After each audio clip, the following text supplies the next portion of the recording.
Hi guys, welcome back to the channel. Today I've got 3 replays in the Tier 8 Premium French Tank Destroyer, the SFAC 105.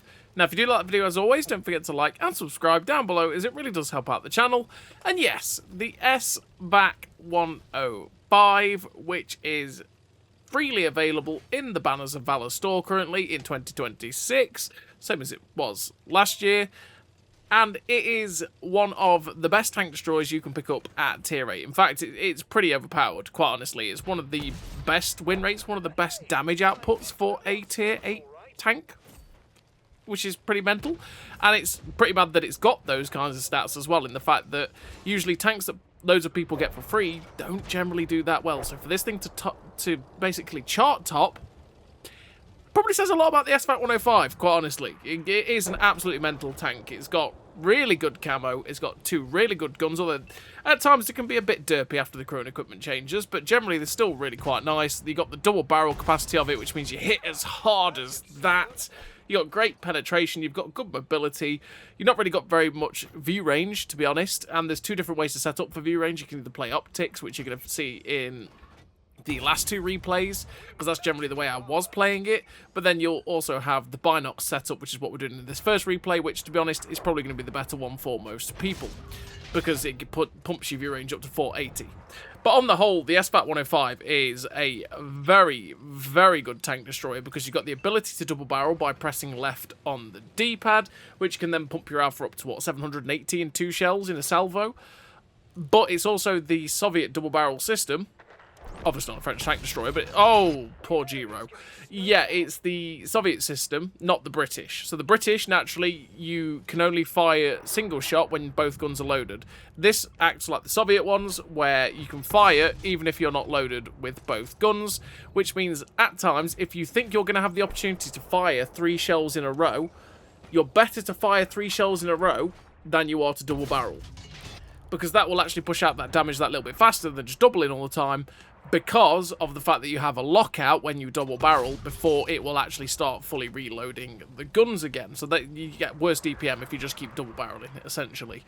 But naturally, if you think you're only going to get the one opportunity to fire at someone, double barrel, you'll do that significant amount of damage. And to be honest, it is super satisfying to just keep double barreling with these guns. It really is, as you just see the big damage numbers pop up when you go, whoo.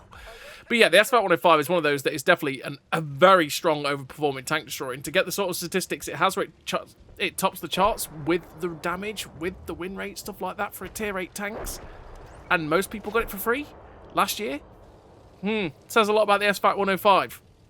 So, with the SFAC 105, it's got a 57.75 km/h top speed, a 21 km/h reverse speed, the 504 horsepower engine, which is 18 horsepower per ton ratio. Now, that is running a turbo with the setup I run, which means it is a very mobile vehicle. We've helped it get up to that top speed that little bit easier, but it is nice and mobile. You can get to very aggressive positions pretty quickly, and especially aggressive bush locations where you can stay unspotted really easily as well.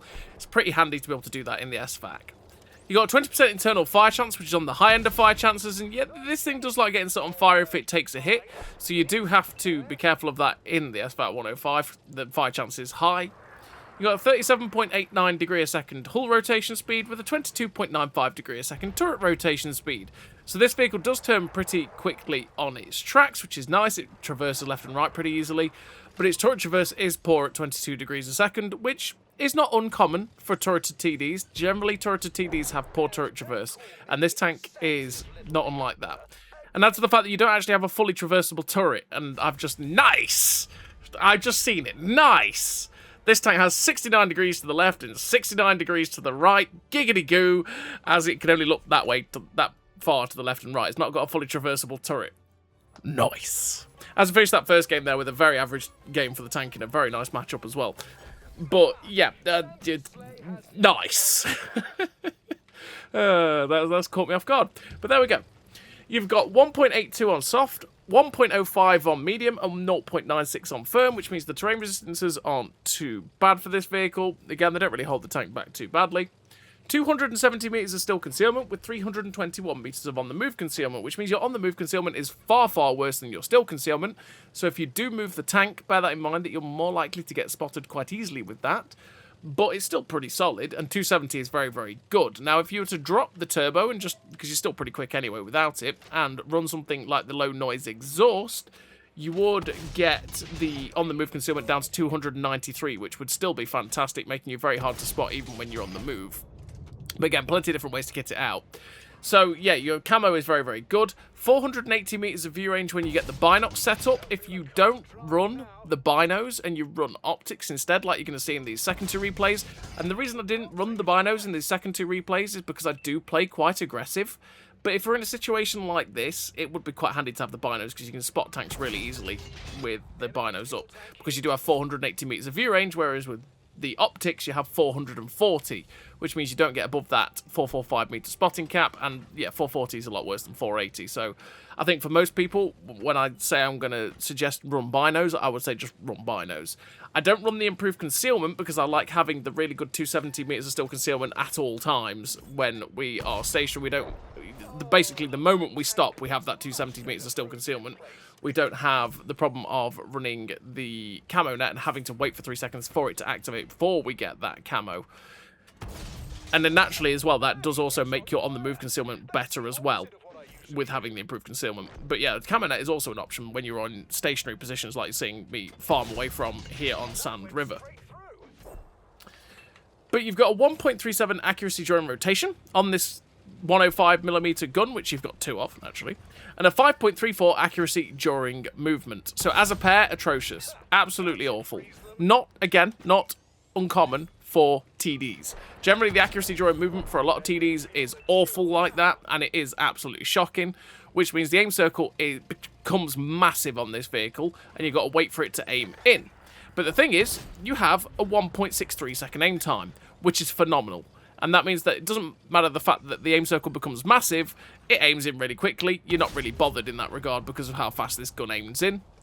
0.38 accuracy at 100 meters as well is getting onto the derpier end of the scale. Now, obviously, pre-crew and equipment changes when this tank first came out, the guns were mental because, just like most guns, pre-equipment changes, the accuracy stat didn't really mean anything. It was just superbly accurate. Now, the guns are a lot more derpy. They do like missing quite a few more shots on the SFAC 105 than they did pre-crew and equipment changes, which was the whole point, because there were tanks out there that had derpy guns, but were supremely accurate anyway because of what you could do with the crews. Now, that's not quite the case. Derpier guns are more derpy like they should have always been. And this is one of them. The amount of times that I've had double barrels with this tank, that pre-equipment changes, or pre-crew changes, I would have hit 90% of the double barrels easily. There's quite a few double barrels that you have with this tank that just seem to go skew if. One flies off to the left, one flies off to the right. So you've got to be careful of that. The gun is a bit derpy. You've got a 10.07 second reload, which is the same for both guns, which is 2.3k DPM, but bear in mind your damage capacity, your DPM is probably going to be a little bit higher depending on how you fire the guns. A little bit lower if you're double barreling all the time, but a little bit higher if you're firing single shot because you have the little bit of a cooldown period and then you can fire the next gun, so you're actually doing a little bit more damage. So your DPM is effectively that little bit higher than the 2.3 because naturally it's 2.3k DPM for both guns in terms of their reloads, and then you can double barrel like that for beautiful shots. But yeah. You got 270 penetration on the standard APCR rounds, 320 pen on the premium heat rounds, and 53mm of penetration on the HE, which is 390 from the standard and the premium, and 480 on the HE. I don't really carry any HE, I just use the heat in the APCR, to be honest. I don't really get as much opportunity to use HE rounds on this vehicle. And you got 1450 meters a second shell velocity on the standard APCR, which is fantastic velocity, but 940 meters a second shell velocity on the heat and the HE is below average. Bear that in mind. You're going to have to give a lot more lead at distance to be able to hit your targets with the premium and the heat round. Well, the premium and the HE round, sorry. And as you are a tier 8 premium, you do have a 150% silver bonus, which means this tank can make pretty decent silver. So what do I run in terms of a crew and equipment? Well, I run Born Leader, Situational Awareness, Camouflage Expertise, Green Thumb, Clutch Braking, Run and Gun, Trap Mechanic, Radio Jamming, Expert Gunner, with the Improved Concealment, the Binos, the Turbo, and the Flash Hider. Improved Concealment and the Flash Hider to get the best out of this camo so that we can also stay unspotted after firing. 2 with the Flash Hider. Improved Concealment and Green Thumb in conjunction with those two to make the camo so nice, especially in a bush.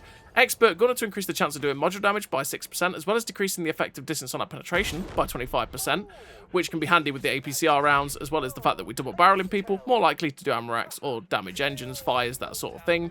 Radio Jamming to get unspotted that 3 seconds faster, which is always handy for this kind of stealthy TD. Clutch braking to make the track traverse faster because we are a turretless TD, or sorry, we are a turreted TD with a limited yaw limit. That's the way I should say it. And I want to turn the tank that a little bit quicker. As we finish that game with the 2.2k base XP, 6k damage, 1100 assistance of the 6 kills, showing just how deadly this tank can be in that kind of nice matchup. It is a filthy, filthy tank. But yeah, we run the clutch braking to make that track traverse faster, so we're a bit more nimble while trying to get about, because yeah, the turret traverse is terrible. We could help that out with rapid aim, but I just accept that with this crew and equipment setup, realistically. And then we run binos to be able to get the view range up to 480. Like I say, it's the choice between 480 or 440, depending on if you take binos or optics. And then we're running turbo for the extra top speed, as well as the extra engine power, which makes it more mobile. But again, you could drop the turbo, because it's already a fairly mobile vehicle. You could drop the turbo and run something else.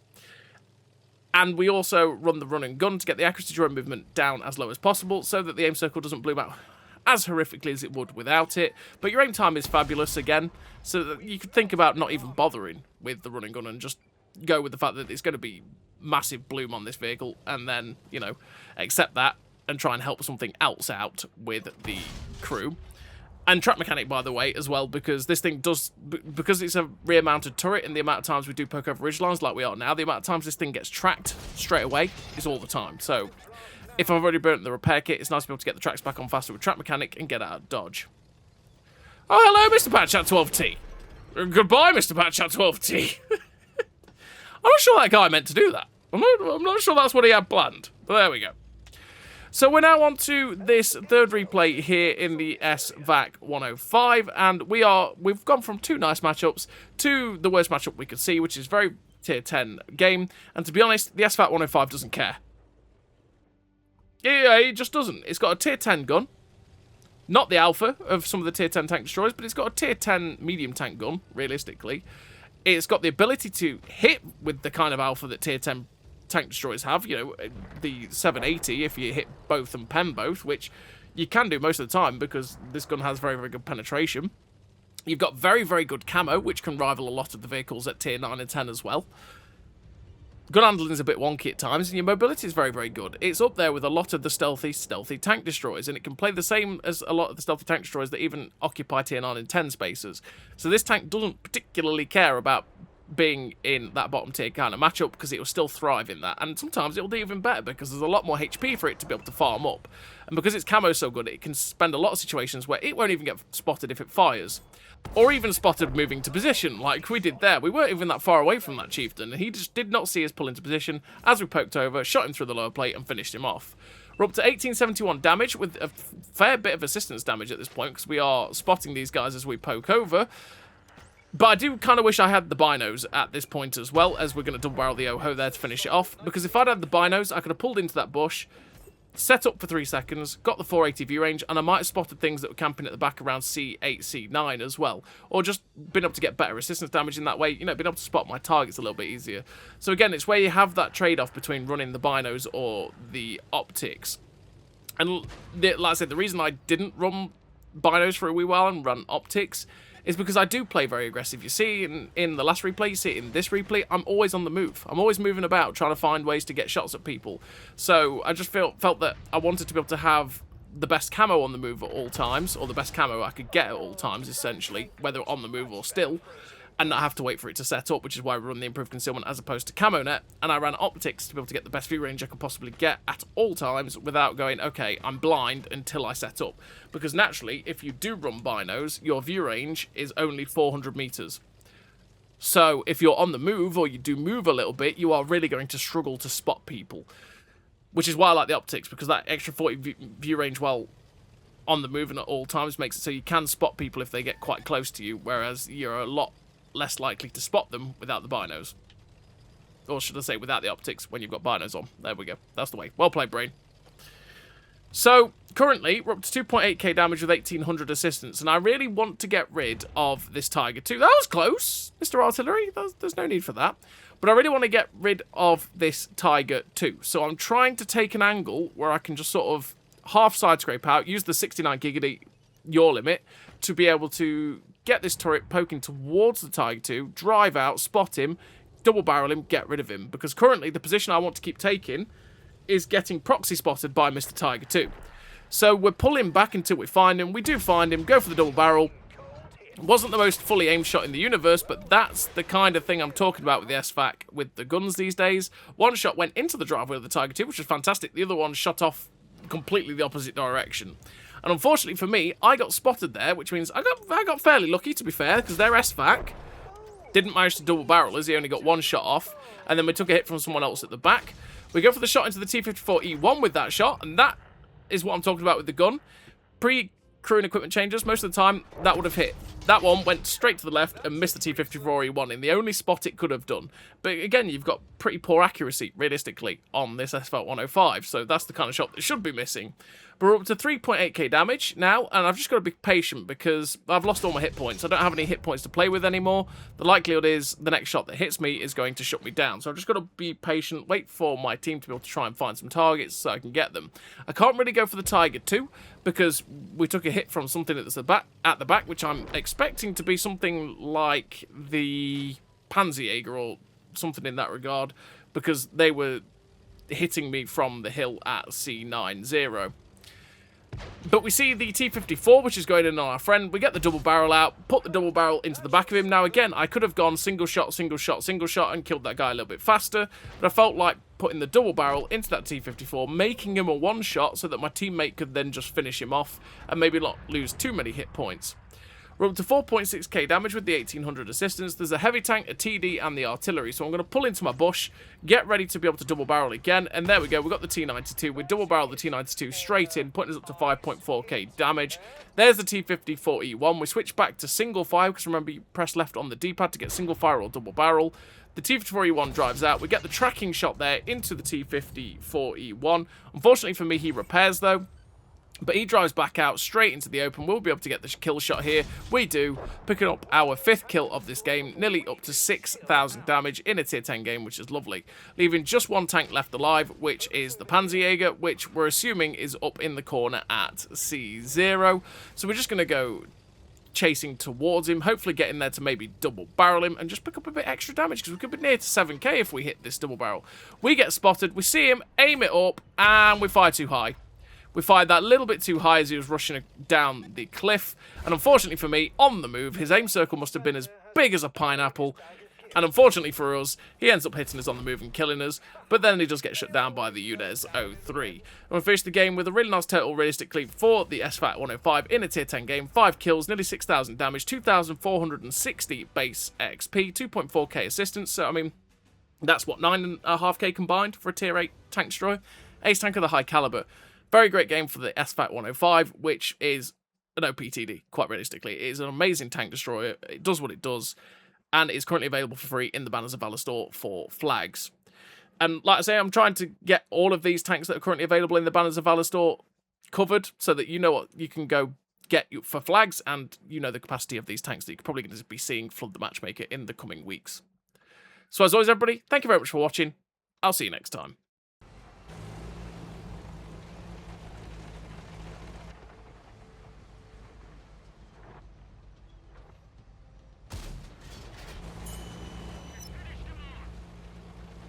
A great success!